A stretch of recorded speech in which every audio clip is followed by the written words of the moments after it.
Magandang umaga mga kabay. So ito yung pangalawa ko na approve repair, 39272 liter B. Ayan mga kabay, 39272 liter B. So ang model nito mga kabay, ganun pa rin, DWA 8200S. So ito mga kabay, nakasaksak na po yan. So i-on lang natin. Ayan. So wala po siya, kahit gagalaw-galawin natin yung cord. Ayan. So wala po siyang power mga kabay. So tara mga kabay, samahan nyo ako, bubuksan po natin. So yan mga kabay, binuksan po natin. So wala pong lamang carbon. So lalagyan natin ng carbon mga kabay para malaman natin kung gumagana siya, para mas mabilis po nating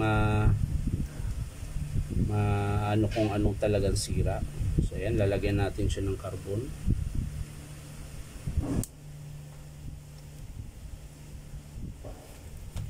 Sa kabila rin mga kabay, lagyan po siya natin. Ayan.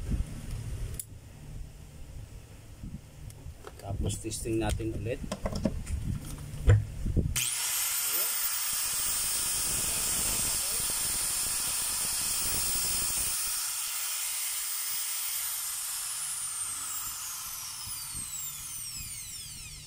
So gumagana siya mga kabay. Ayan, ang ganda pa po ng andar. So carbon lang po talaga pala ang sira niya. Ayan. Paanda rin natin ulit mga kabay.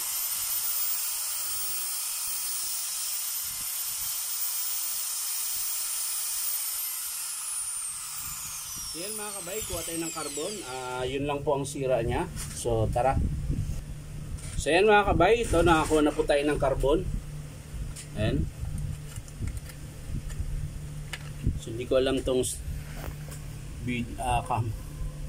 cellphone ko mga kabay. Minsan malinaw, minsan naman hindi. Yan, sigurado ako malinaw na yan. So ito yung carbon mga kabay na bago. Ayan, papalit po natin dito.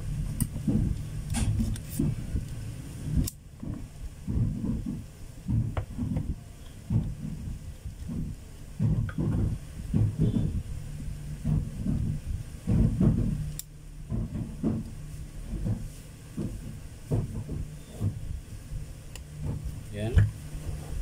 Dito din po sa kabila.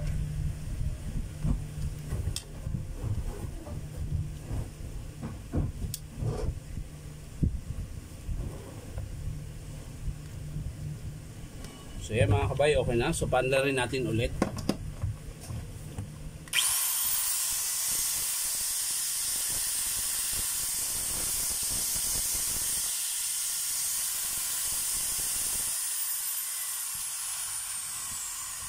So yan mga kabay, carbon lang po talaga ang sira niya. Ayan, wala lang siyang carbon kaya ayaw gumana.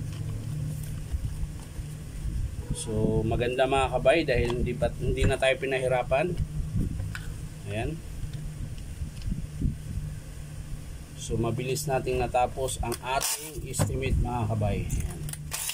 So sasara ko lang to ng maayos mga kabay. Ayan.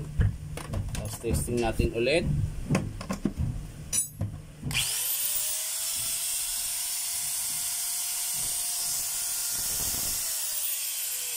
Yan lang mga kabay, ang pinalitan natin dito sa 39272 liter B, carbon lang po mga kabay. So yan lang mga kabay, maraming salamat, bye bye.